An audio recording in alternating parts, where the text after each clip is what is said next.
하나님, 고엘. 이렇게 될 줄은 몰랐다. 나는 언덕 아래에서 벌어지는 일을 보면서 절규할 수밖에 없었다. 내가 아들을 죽음으로 몰아넣은 것이다. 눈에 넣어도 아프지 않을 자식, 건강하고 용감한 모습으로 다른 이들에게도 칭찬받던 나의 아들을 죽음으로 보낸 사람이 바로 나였다. 그제 아말렉의 습격이 있었다. 빌어먹을 아말렉 놈들은 무리에서 뒤처진 이들을 습격했다. 이미 500년 전 우리 조상 야곱과 에서의 시절에 이미 우리의 종이 되리라고 정해진 놈들이다.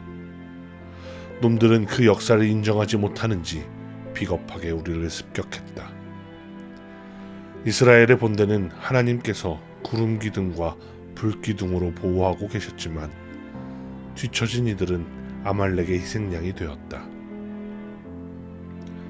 그리고 그 중에 나의 아우의 가족이 있었다. 어제는 그 일로 하루 종일 시끄러웠다. 여호수아가 와서 아말렉과의 전쟁이 있을 거라고 사람을 뽑았다. 자원하는 사람도 있었다. 또 워낙 힘이 좋기로 소문난 이들에게는 여호수아가 직접 가서 전쟁에 참여하라고 부탁했다. 나는 아들에게 전쟁에 참여할 것을 권했다. 아들도 숙부, 숙모, 사촌들의 소식을 들었을 때 황망해했기 때문에 흔쾌히 전쟁에 나가겠다고 했다. 물론 아내는 말렸다. 전쟁터가 위험하다라는 이유였다. 하지만 나와 아들은 아내의 말을 무시했다. 홍해의 사건을 기억해봐 라고 내가 말하자 아들은 한술 더 떴다. 엄마, 하나님은 세계 최강의 이집트 군대를 홍해에 수장시켰어요. 어제도 숙부께서 뒤처지지만 않았다면 아말렉은 얼씬도 못했을 거예요. 걱정하지 마세요. 나는 아내와 함께 산 중턱에 자리를 잡았다. 모세는 아론과 함께 산에 올랐다고 했다. 거기에서 하나님의 도우심을 구하고 있을 것이다. 우리도 간절한 마음으로 하나님께 기도했다. 산 아래에서는 이스라엘의 군대와 아말렉이 막 충돌하려 하고 있었다. 그리고 나는 내가 얼마나 전쟁에 대해 무지했는지 깨닫게 되었다. 이스라엘 군에서 용맹하게 가장 앞서 달려나가던 이는 여호수아가 특별히 선택해 뽑은 사람이었다. 용감했고 힘이 세기로 소문난 이로 베냐민 지파 사람이었다. 나도 먼 발치에서 몇 번 본 적이 있었다. 그는 남들보다 한 규빗 반은 키가 더 컸다. 그의 손에는 어디서 났는지 모를 청동검이 들려 있었다. 그 모습만 보아도 나는 든든해졌다. 덩치도 큰데 최신 무기인 청동검을 가지고 있다니. 그가 앞장서는 이스라엘 군대는 하나님의 위용을 대변하는 것 같다라는 생각이 드는 그 순간 어디서 날라온 것인지 알 수 없는 단창에 그의 가슴이 꿰뚫렸다. 든든하다던 생각이 금세 산산조각 났다. 전쟁은 그야말로 지옥 같았다. 머리가 터져나가고 팔이 잘려나가는 사람들이 여기저기 속출했다. 아말렉이 가져온 병거에 치여 쓰러져 정신을 잃는 이도 있었다. 나는 걱정되는 마음에 아들을 찾으려 했다. 수많은 사람들 사이에서 아들을 찾는 것은 그리 어려운 일은 아니었다. 아마 다른 부모들도 자기 자식을 찾는데 큰 어려움을 겪지는 않았을 것이다. 산 중턱에 서 있는 사람들 사이에서 비명이 터져 나왔다. 90이 넘은 노부인의 비명소리였다. 아마도 그 자식이 또는 손자가 명을 달리 했으리라 짐작할 수 있었다. 이번에는 한 소년의 비명이 터져 나왔다. 저 아이는 아마도 아비를 잃었으리라. 그리고 끝내 나 또한 그 비명의 주인공이 되었다. 이렇게 될 줄은 몰랐다. 나는 언덕 아래에서 벌어지는 일을 보면서 절규할 수밖에 없었다. 내가 아들을 죽음으로 몰아넣은 것이다. 눈에 넣어도 아프지 않을 자식, 건장하고 용감한 모습으로 다른 이들도 칭찬하는 나의 아들을 죽음으로 보낸 사람이 바로 나였다. 나는 이대로 있을 수 없었다. 아까도 어떤 이들은 언덕 아래를 향해 뛰어내려갔다. 자기 자식의 시체도 찾으리라 라는 마음이었을 것이다. 나는 언덕 위로 향했다. 모세가 기도하고 있을 그곳, 하나님이 계실 그곳으로 향했다.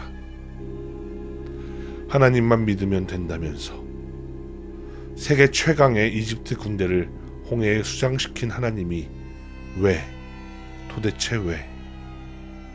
어쩌면 모세는 이렇게 될 것을 알고 있지 않았을까? 이런 생각을 하며 산 위로 뛰어 올라갔다. 그런데 산 위에서 만난 장면은 충격적이었다. 거기엔 모세만 있었던 것이 아니었다. 아론이 동행해 있었다. 그리고 그 옆에 또 한 사람이 있었다. 그는 훌이었다.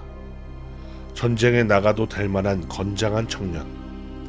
만약 그가 전쟁터에 있었다면 이스라엘인 10명의 생명은 구했을 것 같은 청년. 아말렉인 30명은 쳐 죽였을 것 같은 건장한 청년이 모세와 함께 동행해 있었다. 그 모습을 보면서 나는 원망의 마음이 들었다.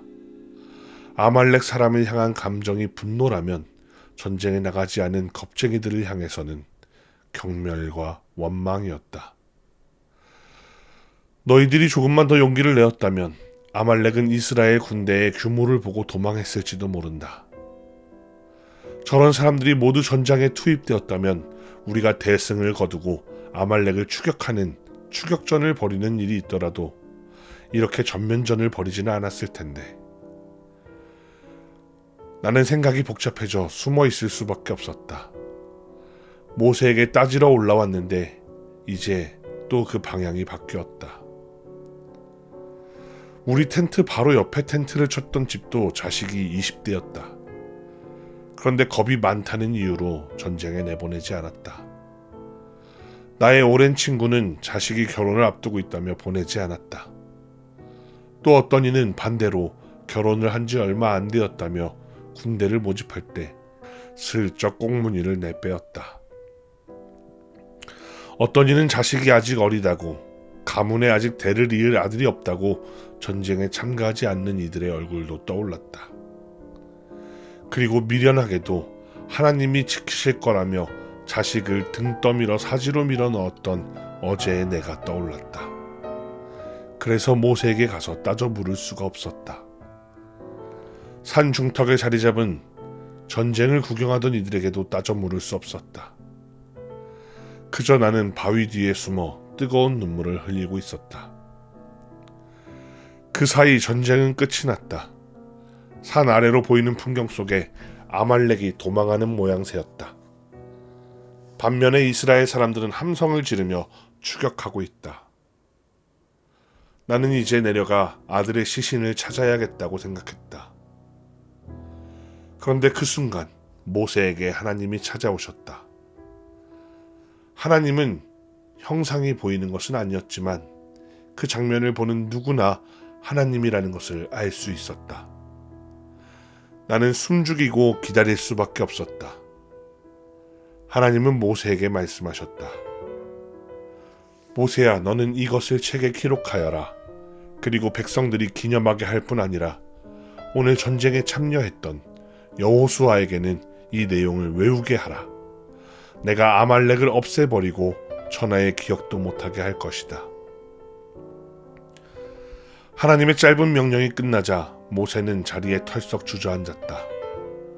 나는 그런 모세와 아론, 훌을 뒤로 하고 산 아래로 내려갔다. 아들의 시신을 수습하기 위해 밤새도록 전쟁터를 뒤졌다. 시신을 찾는 일은 한참 걸렸다. 아말렉 사람들의 시체와 섞여 있었기 때문이었다. 또 쓰러진 채 체이고 밟혀 얼굴을 알아보기 힘들었기 때문이었다. 수색의 과정 속에 갑자기 한쪽에서 비명과 울음소리가 터져 나오면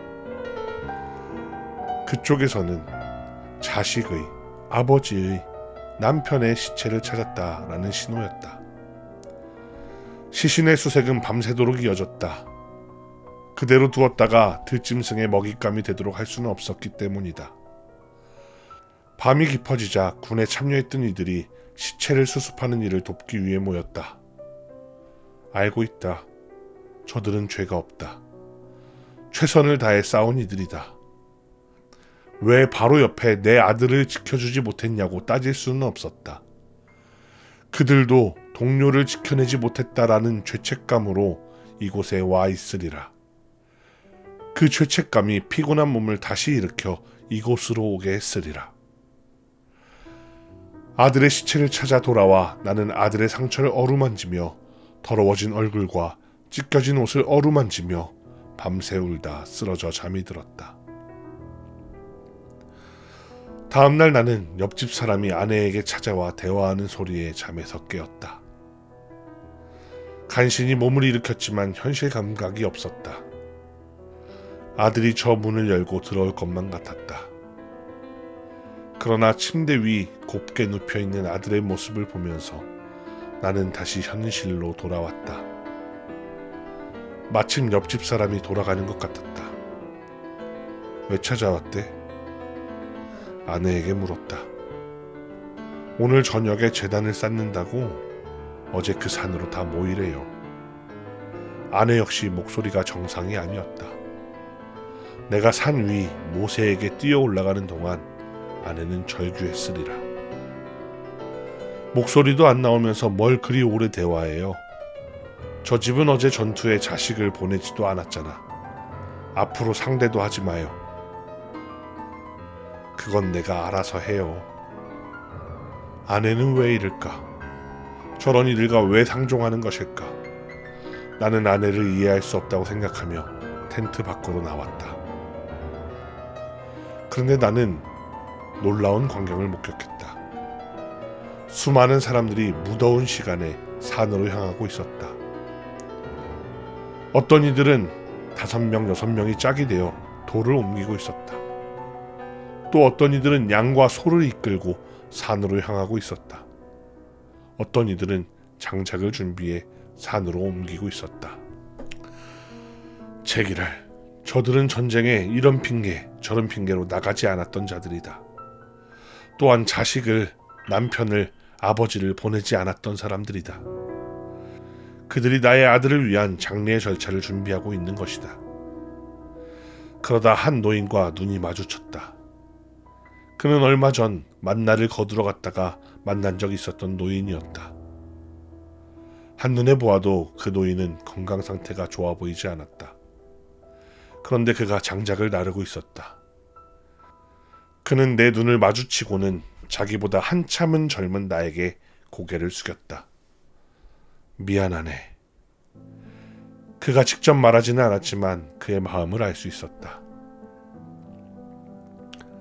아들을 죽인 것은 아말렉인데 그는 나에게 미안하다고 말하고 있었다.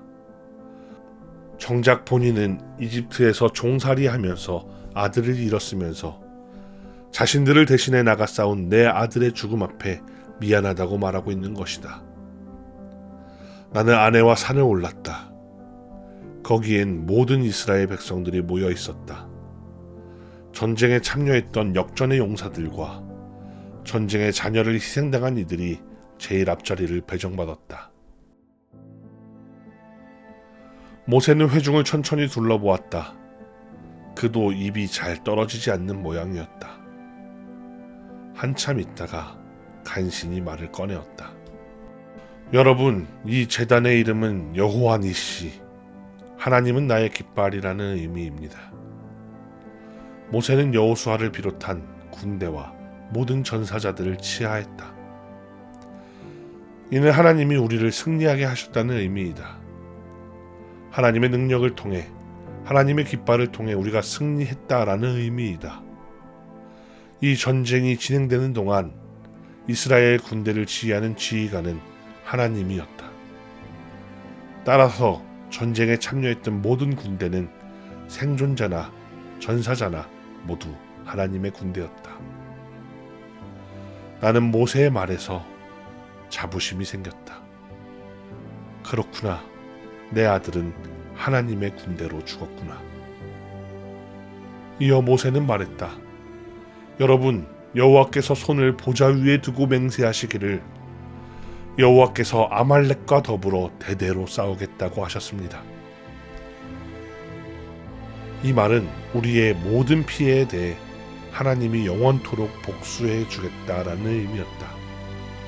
나와 아내는 눈물이 터져 나왔다. 여호와의 군대로 당당하게 죽은 아들을 위해 하나님이 영원히 아말렉에게 복수하겠다라는 언약에 여기저기에서 훌쩍거리는 소리가 들렸다. 그 순간 누가 외쳤다. 여호와 니시, 하나님이 피의 복수자가 되어주신다. 누군가 다시 그 말을 따라 외쳤다. 여호와 니시, 하나님이 피의 복수자가 되어주신다. 그리고 어느새 우리는 모두 한 목소리로 외쳤다. 여호와 니시, 하나님이 피의 복수자가 되어주신다.